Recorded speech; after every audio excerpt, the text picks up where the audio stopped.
Takže nazdar u mýho prvního videa a dneska si ukážem, jak vyrobit základní věci do Minecraftu. Takže nejdřív si natěžíme dřevo, já už tady mám pár dia. Takže si natěžíme tak asi ještě tenhle zbytek tohohle stromku. Tak, teď nám to bude stačit. Takže tady z tohohle to bude stačit úplně bohatě, z toho si vyrobíme hromadu tyček. 20.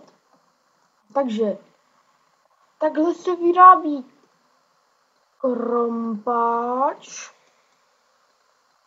takhle motyka,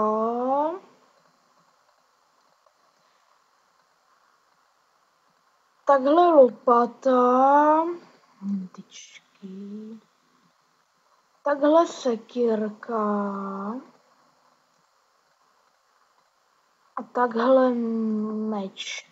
Takže pokud se vám video líbilo, tak dejte like a uvidíme se u dalšího videa. Tak nazdar.